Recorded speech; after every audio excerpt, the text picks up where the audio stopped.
Faleminderit. Duhet shtoj të kjo pikë që për gjithë ata që nuk e kapën apo që nuk duan ta konsiderojnë, duan, Shqipëria është e para në rajon me diferencë nga e dyta dhe nga të tjerët në prokurimet publike. Natyrisht që Shqipëria, ashtu si kundër siç e pat dhe nga pasqyra e vendit Bashkimit Evropian, nuk është një vend ku prokurimet publike zhvillohen në përsosmëri. Natyrisht që ne kemi ende një sër problemesh për të adresuar, por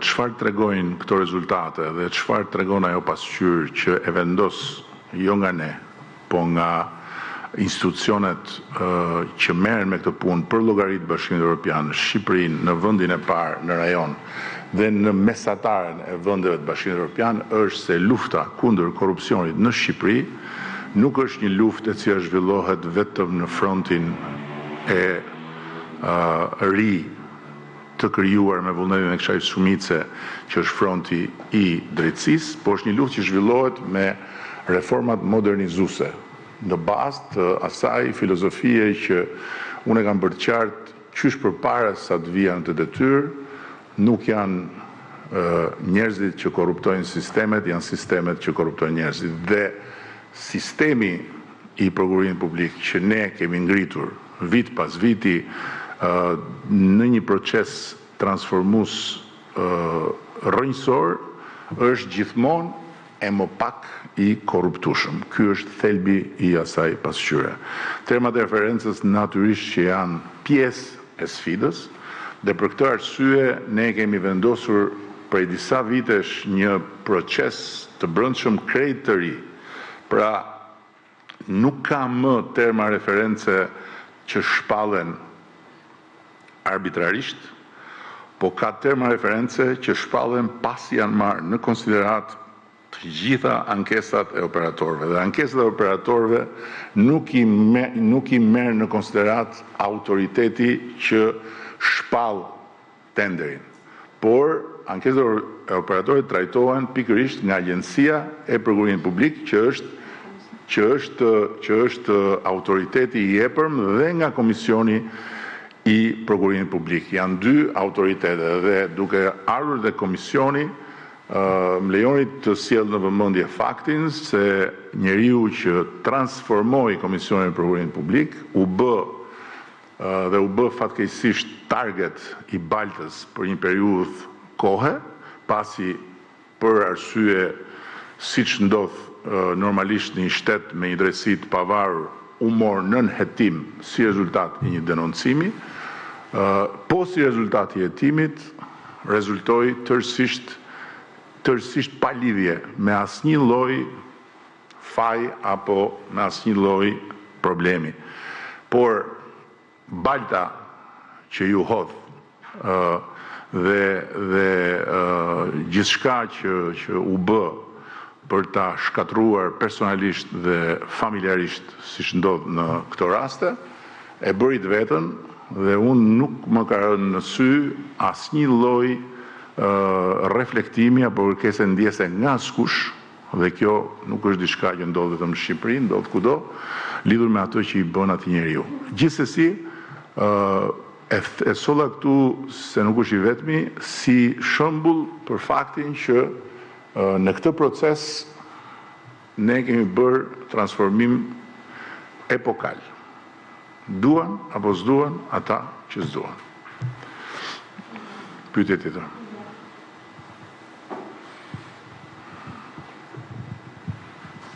Rama, prokurimet janë një nga kapitujt dhe siç e shpjegoi drejtoresha nuk janë pjesë e piketave të ndërmjetme.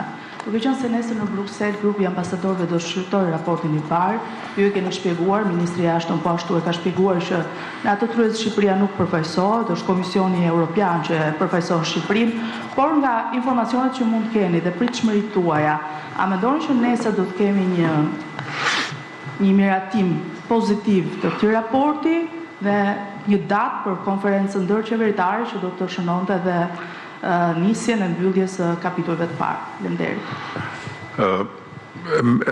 Është e vërtet ajo që juve e nënvizuat dhe faleminderit për nënvizimin që e kapët nga fjalët e drejtoreshës, që Shqipëria nuk është pjesë, domethënë që prokuroria publike nuk janë pjesë e piketave të ndërmjetme. E dini çfarë do të thotë kjo? Kjo do të thotë që ne në prokurorinë publike jemi tani më një vend antar i Bashkimit Evropian. Kjo do të thotë që tenderat në Shqipëri, ndryshe nga se si përfliten pafundësisht duke u bërë target në bazë gjysmë të vërtetash që janë dhe gënjeshtrat më të mëdha, pra merret një fakt që nuk është gënjeshtër dhe pastaj ngrihet një lukuni e tërë për të kthyer përmbys gjithë punën e jashtëzakonshme që është bërë në këtë fushë dhe e them me plot gojën, është një punë e jashtëzakonshme e bërë nga këta njerëz që janë këtu. Natyrisht që këta njerëz të bënin punën e tyre të jashtëzakonshme është dashur vullneti absolut për t'i bërë prokurorinë publike të pavarura, transparente, eficiente e kështu me radhë. Pra, Shqipëria në këtë fushë nuk ka piket të ndërmjetme. Piketat e ndërmjetme janë piketa për çështje dhe tema që shkojnë përtej procesit normal të antarësimit. Dhe i kemi shpjeguar që lidhen me pikërisht faktin që shtetet negociojnë, që Shqipëria negocion.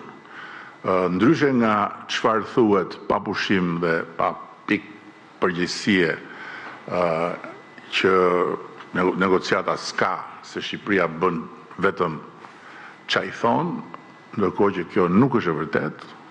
Ne nuk bëjmë çfarë na thonë vetëm, ne bëjmë çfarë duhet, se na thonë atë që duhet për të qenë në një linjë me Bashkimin Evropian, se ne po shkojmë atje, nuk po vinë ata te ne, po ndërkohë ne negociojmë për fusha ku kemi nevojë për kohë. Këtë gjë e kanë bërë të gjitha vendet dhe prandaj janë negociatat, se po mos ishin negociata, do ishte thjesht një plotsoni këto detyra dhe bëhuni pjesë e jona. Për sa i përket se çfarë ndodh nesër apo pas nesër, unë nuk them asgjë më shumë se sa përsëri atë që thatë ju. Ne nuk jemi në atë detyrës. Në atë detyrës ne na përfaqëson Komisioni Evropian, që do të thotë qëllimin ton e përfaqëson Komisioni. Çfarë do të thotë që Komisioni përfaqëson qëllimin ton? Pra Komisioni është dakord me ne, jo me disa nga ju. Komisioni është dakord që ne i kemi plotësuar 100% të gjitha detyrat për të marrë dritën jeshile për të hyrë në fazën e re, që është faza e mbylljes së kapitujve. Dhe vendet anëtare janë 27. Bëjmë pyetjet e tyre. Dhe që ta dini edhe një herë, pyetjet dhe shqetësimet e vendeve anëtare në këtë fazë nuk lidhen me piketat e ndërmjetme, po lidhen me piketat përmbyllëse. Pra, vendet anëtare nuk mund ta ndryshojnë atë çfarë është bërë dhe atë çfarë komisioni ka vënë përpara. Por bazuar mbi atë çfarë komisioni vënë përpara, vendet anëtare vendosin të ndërhyjnë për piketat përmbyllëse. Pra, për të nënvizuar më shumë një aspekt, për të rritur më shumë presionin mbi një aspekt tjetër e tjerë, për në fund. Pra, që kur të vi fundi, të kthehen dhe thonë ne kemi dashur që Shqipëria të bëjë më shumë progres në X gjë. E ka bërë? Kjo është ajo që po ndodh në Bruksel në këtë kohë, është tërësisht brenda parashikimeve, nuk ka absolutisht asgjë nga çfarë i është rroganisur koka popullit shqiptar, u bllokua, doli ky e doli ai, gjë që çoi deri në daljen e flamujve të Gjermanisë në krahët e molotovarëve, por e vërteta është kjo që po ju them dhe që është lehtësisht e verifikueshme, mjafton të lexosh se si funksionon procesi. Pyetja e fundit. Geriola Hate, Top News. Pak kohë më parë, Parlamenti miratoi ligjin për portet turistike dhe delegacioni i Bashkimit Evropian në shprehur se do monitorojë zbatimin e këtij ligji në përpamje të transparencës në fushën e prokurimeve publike dhe pashtu shfaqi rezerva për ndërthurjen në të dispozitave të ligjit për investitorët strategjik. Sipas delegacionit, ligji për investitorët strategjik duhet të shfuqizohet si pjesë e hapave të agjendës së reformave dhe të kushteve përmbyllëse të kapitullit 27. Pyetja ime është pse lindi nevoja për ndryshimet ligjore për portet turistike dhe a pritet të shfuqizohet ligji investitorëve strategjik? Faleminderit. E para, ne nuk kemi bërë ndryshime ligjore për portet turistike. Ne kemi bërë një ndryshim të vetëm për të hequr mundësinë e një pasoje absurde. Ndryshimi nuk lidhet me portet turistike në tërësi, nuk lidhet fare me garat, fare, zero, hiç, gjëkundi. Pra nëse ne, shteti shqiptar, duam të japim një koncesion, apo duam një partneritet për të ndërtuar një port turistik, është absolutisht 100% e sigurt që bëhet vetëm me garë. Ndryshimi që kemi bërë lidhet vetëm me rastet kur dikush investon për një resort turistik dhe do të bëjë dhe një marinë. Dhe me ligjin e pandryshuar për marinën që dikush do të bëjë pranë resortit të tij, duhet garë që të vi një tjetër dhe të filloj një sherrë që mos mbaroj kurrë. A kuptoni? Një gjë që nuk e ka asnjë vend i Europës dhe që ne na shkaktoi si pasojë për shkak se nuk kishim bërë diferencën midis rasteve kur ndërtohet një port i ri turistik dhe jepet një koncesion apo bëhet një partneritet dhe rasteve kur vetë investitorët që kanë zotrimin e pronësisë mbi atë territor duan të bëjnë një marinë dhe natyrisht si në gjithë planetin duhet ta bëjnë duke paguar detyrimin për kacë dhe duke ndërtuar vetë. Ky është ndryshimi që kemi bërë ne. Shikoni ju këtu në një çudi të madhe. S'ka asnjë çudi përveç çudisë harbimit atyre që duan me çdo kusht Shqipërinë të bllokuar. Të atyre që si në asnjë vend tjetër, dhe këtë ma thonë miqtë e huaj, nuk kemi parë të vi ndonjë forcë e brendshme nga ndonjë vend tjetër që ka negociuar me Bashkimin Evropian apo që është në proces për të hapur negociatat dhe të kërkoj me gjithë farë lloj argumentash dhe me gjithë farë lloj të zezash që të bllokohet vendi nga vjen. Dhe ne nuk jemi një vend që vim nga ndonjë konflikt etnik, as nga ndonjë konflikt fetar, as nga ndonjë konflikt ideologjik, as nga ndonjë luftë civile shoqërzodit, siç janë vendet të tjera që kemi në rajon. Por nuk i ka parë kush, as serbët e Malit Zi, apo malazezët në opozit me qeverinë e tyre, që të kuturisen në kryeqytetet e Europës e të kërkojnë që vendi i tyre të vihet në listën e zezë e jo të mbështetet për të bërë antar i Bashkimit Evropian. Nuk i kam parë kurrë as maqedonasit e Maqedonisë së Veriut deri dje Maqedonia, paveri, as shqiptarët në opozit që të kuturisen në për Europë edhe të kërkojnë që vendi i tyre të futet në listën e zezë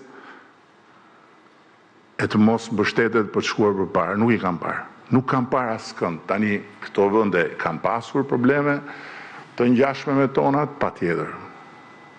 Kanë pasur. Këto vende kanë pasur situata të vështira siç kemi pasur dhe ne, patjetër që kanë pasur dhe më keq. Por pse nuk e kanë bërë këtë gjë? Sepse ne kemi një lloj specie këtu që është specie unike që nuk e ka pasur asnjë vend i kontinentit ku ne jemi në këtë proces. Kjo është e gjitha. Për sa i përket ligjit të investitorëve strategjik, pyetje me vend, ne faktikisht kemi në proces të gjithë transformimin që do t'i bëjmë ligjit sipas konsultimeve që po bëjmë me Bashkimin Evropian dhe natyrisht që ligji ekzistus është shtyr vetëm për të mos lënë një vakum midis të vjetrit dhe të riut. Por ligji investitorëve strategjik ka qenë një ligj i imponuar nga një kohë e caktuar, nuk ka qenë një shpikje e jona, e kemi marrë nga vendet tjera, falat i ligji kemi bërë shumë çka që vendet e tjera i kishin bërë më parë dhe që na i tregonin me gisht, na thoshin shikoni Malezi, shikoni Maqedoninë, shikoni këtë, shikoni atë, pse si bëni kështu, pse si bëni ashtu. Sot kemi bërë edhe më shumë se ata dhe tani natyrisht që jemi në kohë kur ligjin, siç e kemi thënë dhe më parë, do ta shfuqizojmë duke e zvendësuar me një tjetër ligj që po konsultohet gjithësisht edhe që është në hapat e fundit. Kjo është përgjigjja, shumë faleminderit.